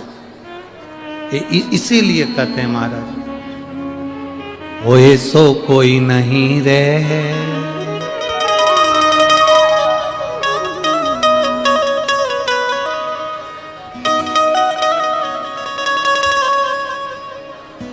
भोलेनाथ से निराला यहाँ कोई नहीं, भोलेनाथ से निराला यहाँ कोई नहीं, कोई नहीं रे यहाँ कोई नहीं, कोई नहीं रे यहाँ कोई नहीं, कोई नहीं रे यहाँ कोई नहीं, कोई नहीं रे यहाँ कोई नहीं, मेरे बाबा से निराला यहाँ कोई नहीं, भोले नाथ से निराला यहाँ कोई नहीं, शंभो बाबा से निराला यहाँ कोई नहीं, शंभो बाबा से निराला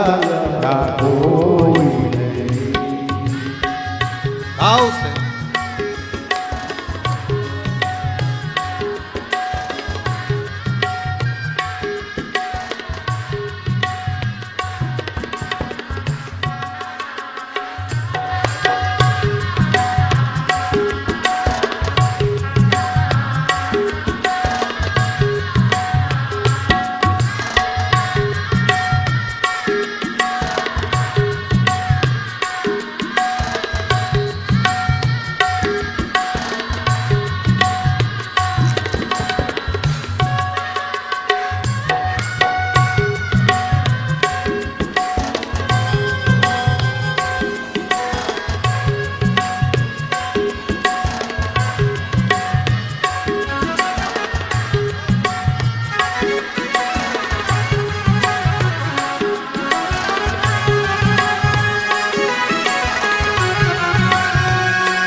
ओ शिव का डमरू डम डम बोले, अगम निगम के भेद ये खोले, शिव का डमरू डम डम बोले, भेद ये खोले, शिव का डमरू डम डम बोले, अगम निगम के भेद ये खोले, शिव का डमरू डम डम बोले, अगम निगम के भेद ये खोले, ऐसा डमरू बजाने जाने वाला कोई नहीं, ऐसा डमरू बजाने वाला कोई नहीं, ऐसा डमरू बजाने वाला कोई नहीं, मेरे बाबा से निराला यहाँ कोई नहीं, भोले बाबा से निराला कोई नहीं, ओ कोई नहीं रे यहाँ कोई नहीं, कोई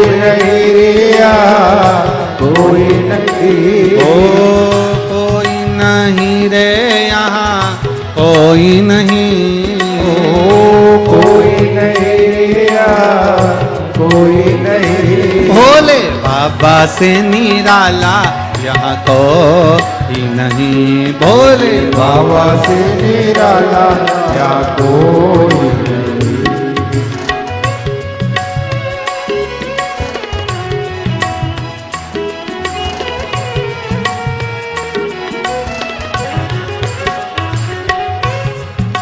काया जब जब कर्मठ बदले, पाप चमकते अगले पिछले, काया जब जब करवट बदले, पाप चमकते अगले पिछले, काया जब जब कर्मठ बदले, पाप चमकते अगले पिछले, काया जब जब करवट बदले, पाप चमकते अगले पिछले, ऐसा जोग जगाने वाला कोई नहीं, ऐसा जोग जगाने वाला कोई नहीं, ऐसा जोग जगाने वाला कोई नहीं, ऐसा जोग जगाने वाला कोई नहीं, भोले बाबा से निराला यहाँ को हरि बोल, भोले बाबा से निराला यहाँ कोई नहीं, शंभो बाबा से निराला यहाँ कोई नहीं। शंभो बाबा से निराला कोई नहीं। ओ कोई नहीं रे यहाँ कोई नहीं। कोई नहीं रे यहाँ कोई नहीं। भोले बाबा से निराला यहाँ कोई नहीं। भोले बाबा से निराला यहाँ कोई नहीं। शंभो बाबा से निराला यहाँ कोई नहीं। शंभो बाबा से निराला यहाँ हार हार। अपने स्थान पर बैठकर भगवान शिव से अपने मन की बात बड़े भावों के साथ कहेंगे, दिल से बाबा को प्रार्थना करेंगे। शीघ्र अति शीघ्र बैठकर कार्यकर्ता भी बैठो और दिल से बाबा से प्रार्थना करिए। जहां जगह मिले वहां बैठ जाओ। श्री शिवाय नमस्तु। श्री शिवाय नमस्तु। श्री शिवाय नमस्तु। श्री शिवाय नमस्तु। भोला सब दुख काटो हमारा। ओ भोला सब दुख काटो हमारा। शिव शंकर जपो तेरी माला। भोले बाबा जपो तेरी माला। भोला सब दुख काटो हमारा। ओ भोला सब दुख काटो हमारा। वेश है मंगल मंगलकारी। वेश मंगल मंगलकारी। शमशान वासी हमारा। शमशान वासी हमारा। ओ सब दुख काटो हमारा। ओ सब दुख काटो हमारा। भगवान शिव की कथा कहती है, भगवान शंकर की जो जटा वो बड़ी विशाल है, बहुत विशाल। और वो जटा जब विशाल है तो वो उलझ भी है। ऐसा नहीं कि शिव जी की जटा सुलझी हुई होगी। आपने कभी किसी संत का दर्शन करना, किसी साधु का दर्शन करना, जिनकी बहुत विशाल विशाल जटाएं होती हैं। आजकल आर्टिफिशियल भी जटाएं होती हैं, है?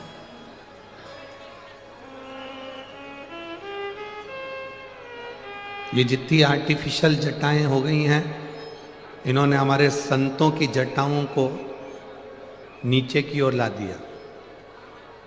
पहले बड़ी जटा से, मजबूत केश से मालूम पड़ता था कि संत ने कितनी तपस्या करी है, कितनी साधना करी है। आज के ज़माने में 5,000 रुपये की एक जटा लगवा लो, 10,000 रुपये की एक जटा लगवा लो, 20,000 रुपये की जटा लगवा लो और जुड्डा बांध कर फिर आप कैसे भी रहो। एक नया फैशन लोग लेकर आ गए। संतों की जटा से उनकी भक्ति का बल मालूम पड़ता।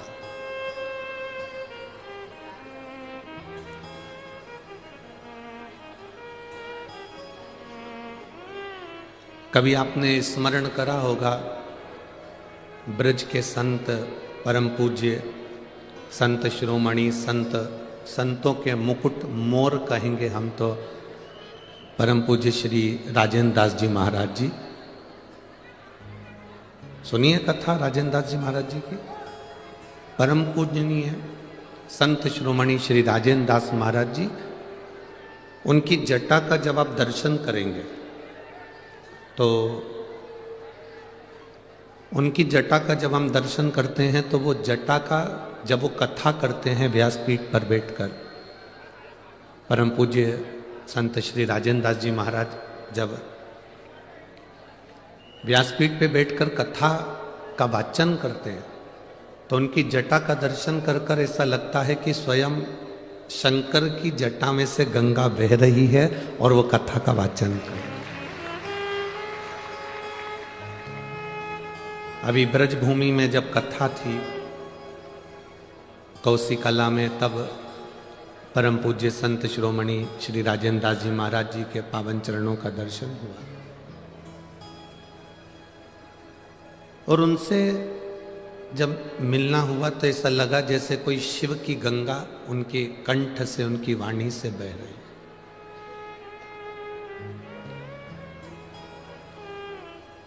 अब आज के जमाने में तो 2000, 5000 रुपए, 10,000 रुपए की जटा लगवा लो, पर संत की जटा के साथ उसका व्यवहार, संत की जटा के साथ में उसका गुण, संत की जटा के साथ में उसकी वाणी बता देती है कि संत कितने उच्च स्वरूप के हैं। अब आज के ज़माने में कोई 5,000 रुपए की एक जटा लगवा लो, 10,000 रुपए की एक जटा लगवा लो और फैशन में तुम कितनी भी जटा लगवा लो, पर वो कहते हैं ना, कौवा को कितना भी नहवा के गोरा कर दो आखिरी वो काऊ काऊ तो कर ही जाता।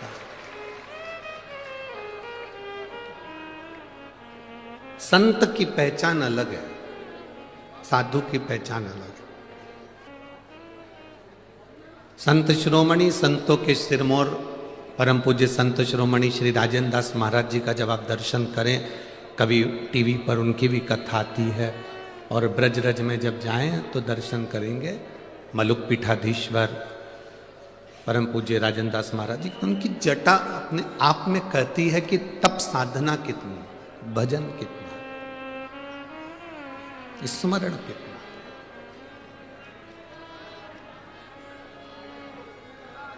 शंकर जी के मस्तक पर जो जटा है वो जटा सुलझी हुई नहीं है, उलझी हुई है।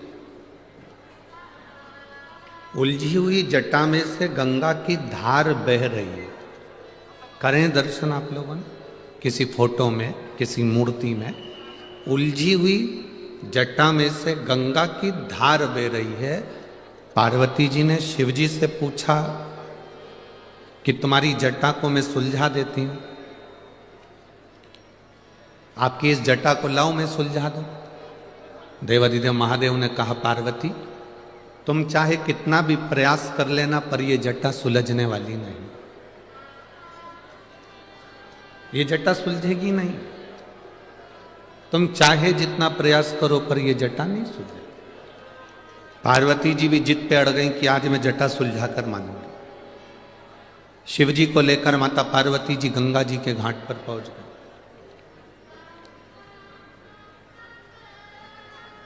बीच में श्री गणेश जी महाराज मिले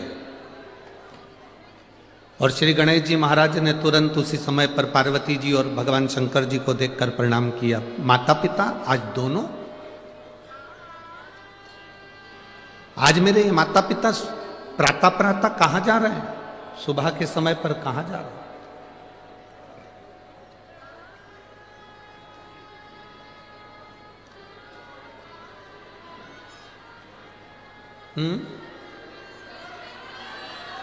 ऐसी हटा दो,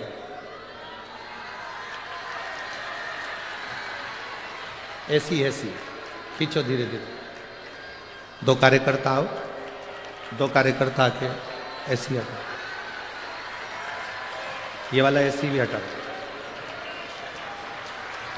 इसे ऐसी को पीछा कर दो, खींच दो इसको पीछे। स्वयं गणेश जी महाराज अपने माता पिता से पूछ रहे हैं, अपने माता पिता से कहा, उन्होंने कहा आज मेरे माता पिता, आज मेरे माता पिता, मेरे शंकर, मेरे पार्वती, मेरे शिव, माँ जगत जननी, आज सुबह सुबह कहां जा रहा है? आज प्रातः के समय पर ब्रह्म मुहूर्त में आखिर ये कहां जा रहा है? किस जगह? शिव जी तो कुछ नहीं बोले, पर माता पार्वती जी ने तुरंत उसी समय पर श्री गणेश जी महाराज जी से कहा, बेटा तुम्हारे पिताजी की जो जटा है ये बहुत उलझी हुई है, मेरा मन है कि मैं इसको सुलझा दूं। अब तो गणेश जी महाराज जो ठाका लगाकर हंसे, ऐसा तीव्र ठहाका गणेश जी ने लगाया कि पार्वती जी स्तुब्ध रह गई गणेश जी को देखकर।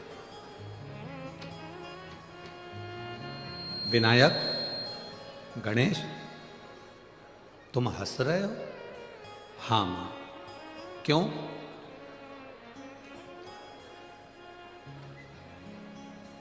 गणेश जी ने कहा, मां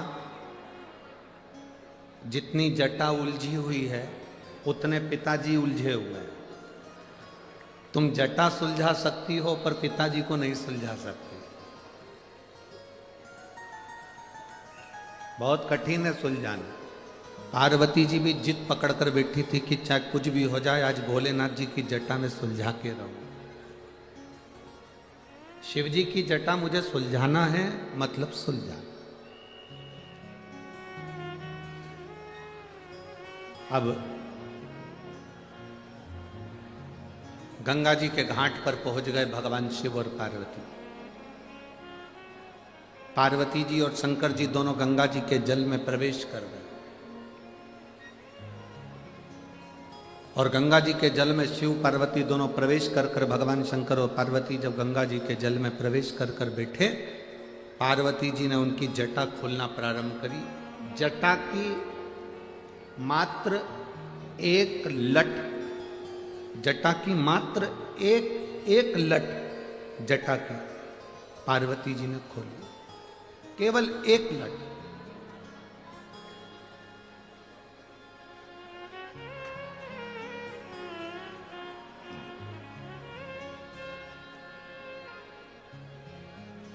शिव महापुराण की कथा कहती है, लिंग पुराण की कथा कहती है, कुर्म पुराण की कथा कहती है और स्कंद पुराण की कथा कहती है।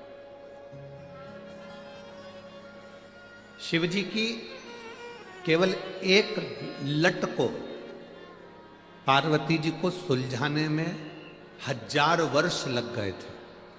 कितना वर्ष लगा था? 1000 वर्ष केवल शंकर जी की एक जटा की एक लट को सुलझाने में पार्वती जी को 1000 वर्ष लग गए।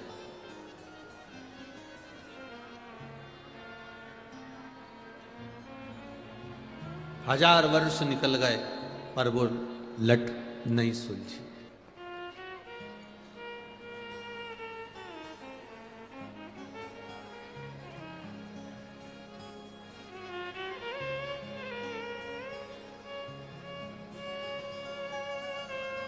बहुत एक प्रसंग आप लोगों ने सुना होगा, आपके स्मरण में आएगा।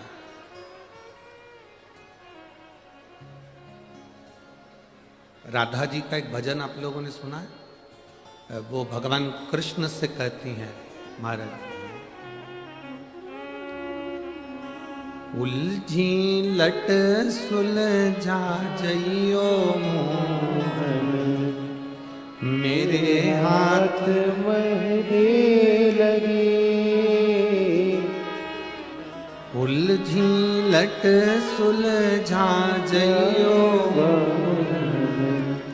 मेरे हाथ मेहंदी लगी।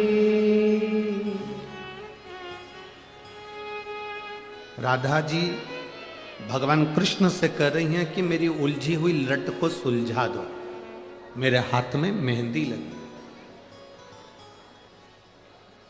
देवी भागवत पढ़ी है आप में से किसी ने?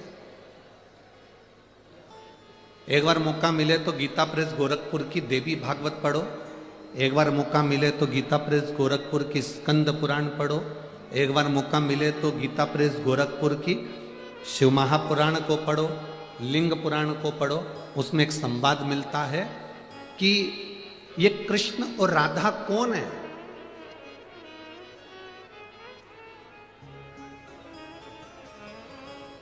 राधा और कृष्ण कौन है? कृष्ण स्वयं पार्वती है और राधा स्वयं शिव है। यह हमारी देवी भागवत के अंदर स्पष्ट लिखा है, स्पष्ट,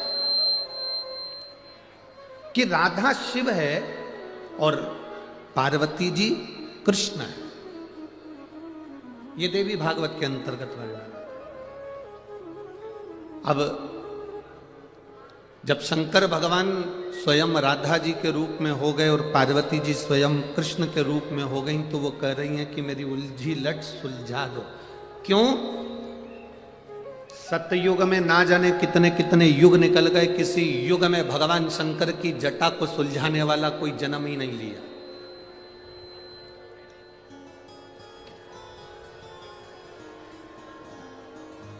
ना जाने कितने कितने युग चले गए, पर शिव जी की जटा सुलझ नहीं पाई।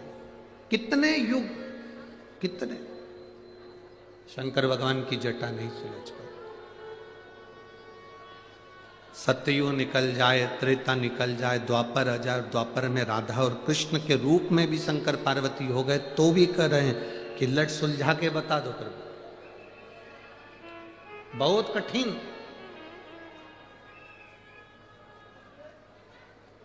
हजारों वर्ष माता पार्वती जी को शंकर जी की लट को सुलझाने में लग गए, हजारों वर्ष। संत, साधु, गुरुजन, तपस्वी, साधक, उपासक सब हाथ जोड़ जोड़ के निवेदन करते रहे माता पार्वती जी से कि ये महादेव के मस्तक की जो लट है ये सुलझ नहीं सकती। पर पार्वती तो जिद पर अड़ी हुई थी, मुझे तो लट सुलझाना।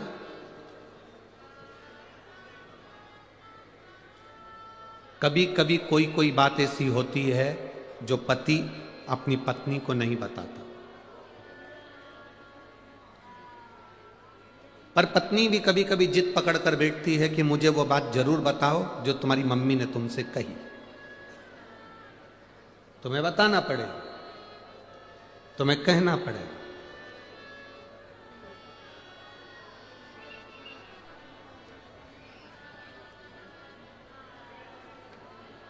दशरथ जी की सास,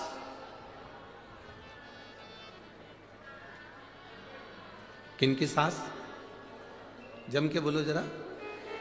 दशरथ जी की सास, माता केकई की मां और केकई के पिता। केकई नरेश को भगवान शिव का एक वर था। केकई के पिताजी को शंकर जी का दिया हुआ एक वर था कि तुम पशु, पक्षी, जानवर की आवाज सुन सकते हो, समझ सकते हो और जान सकते हो।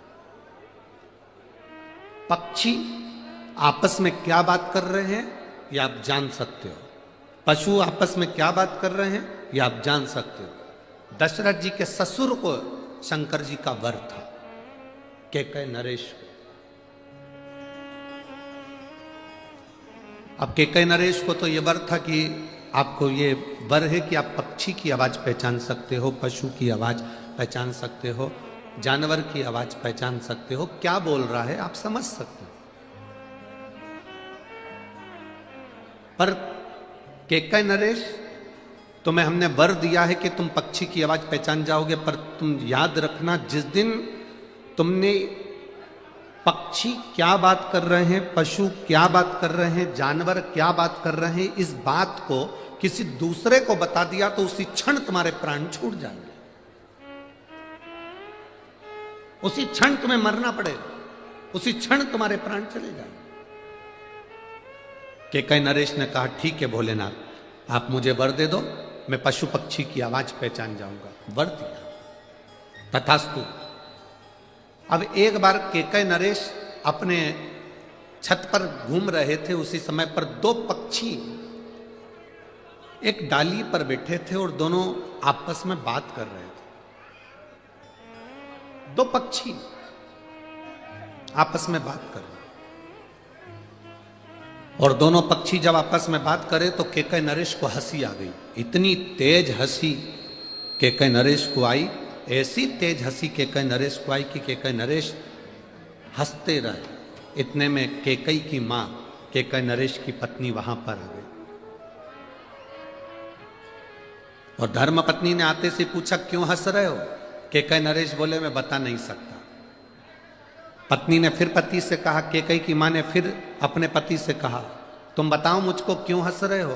केकय नरेश बोले मैं नहीं बता सकता। पत्नी ने जिद पकड़ ली, केकई की माता ने जिद पकड़ ली, तुम्हें बताना पड़ेगा। केकय नरेश मना कर कर कर थक गए, पर केकई की मां नहीं मानी। आखिरी में केकय नरेश ने कहा यदि मैं तुझे बता दूंगा तो मैं मर जाऊंगा। इतने में केकई की माता ने कहा भले मर जाओ पर मुझे बताओ, भले मर जाओ पर मुझे बताओ। इतना जिद केकय नरेश की धर्म पत्नी माता केकई की मां ने ऐसी जिद पकड़ ली। आखिरी में केकई नरेश ने बताया कि ये दो पक्षी जो आपस में बात कर रहे हैं, ये बात ऐसी कर रहे हैं कि आज एक बोला कि मैं दिन भर से उड़ा और उड़ने के बाद मैं एक शिवालय पर जाकर बैठ गया, और दूसरा बोलता है कि मैं दिन भर से उड़ा और एक सूखे पेड़ पर जाकर बैठ गया। दोनों की बात विवाद हो रहे थे, उस बात विवाद को मैं सुनकर हंस दिया। इतना कहते से केकई के पिता के प्राण छूट गए। शिव महापुराण की कथा कहती है माना नारी जिद करे पर वो जिद ना करे जिसमें पति के प्राण ही चले जाए। सोने के हाथ के कड़े लेना है मना नहीं है, पर ध्यान रखना इस बात का है, जैसे कल माननीय सांसद महोदय श्रीमती नवनीत जी राणा जी ने एक बात कही थी, आपके स्मरण में होगी। उन्होंने क्या कहा था? पति महल में भी रह रहा है तो स्त्री उसके साथ में उसकी पत्नी है। पति झोपड़े में भी रह रहा है तो उसकी धर्म पत्नी उसके साथ में है। पति एसी में रह रहा है तो धर्म पत्नी उसका साथ है, और पति अगर पंखे में भी रह रहा है, फैन में भी रह रहा है, तो धर्म पत्नी उसके साथ है।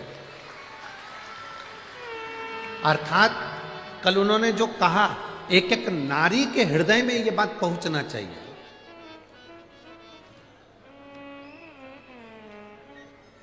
जब ये कल सांसद महोदय इतनी सारी बातें कर रही थी तो हमको तो खुद डर लग रहा था कि अगली बार कथा हमारी होगी कि इनकी होगी। इतनी सुंदर सुंदर बातें ये कहां से बटोर के लाती है, ये समझ में नहीं आता। पर हम तो कहते हैं ये गॉड गिफ्ट है, शंकर जी की कुछ कृपा आप पर बनी है, और हम तो कहेंगे स्वयं अशोक सुंदरी के रूप में शिव की बेटी के रूप में आप हो, तो वो भगवान शिव ही आपको दे देता है। आपको भले दुनिया के लोग नवनीत जी राणा कहें, पर हमारी दृष्टि में तो आप शंकर की बेटी अशोक सुंदरी ही हो। ये शिव की कृपा है। अच्छे संवाद, अच्छी बात, अच्छे शब्द स्वयं शिव देता है। आप जो शब्द कह रहे हो वो शंकर देता है, शंकर के सिवा कोई नहीं दे सकता। एक संत भी अगर कोई अपनी वाणी से कुछ कह रहा है तो वो शिव ही उससे कहलवा रहा है। उन्होंने कल कहा कि स्त्री गरीबी में भी और अमीरी में भी अपने पति का साथ कभी नहीं छोड़ती, कभी एक क्षण के लिए भी नहीं छोड़ती। वो एक स्त्री होती, एक नारी होती। जिद पकड़ो, मना नहीं है। जिद पकड़ने में मना नहीं है। एक बच्ची ने पत्र लिखा कि मेरी भी जिद थी। देखिए,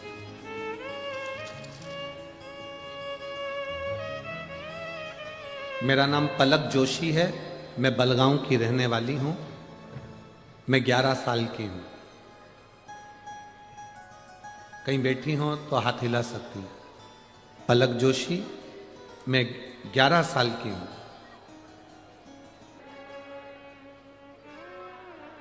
जिद पकड़ कर नहीं।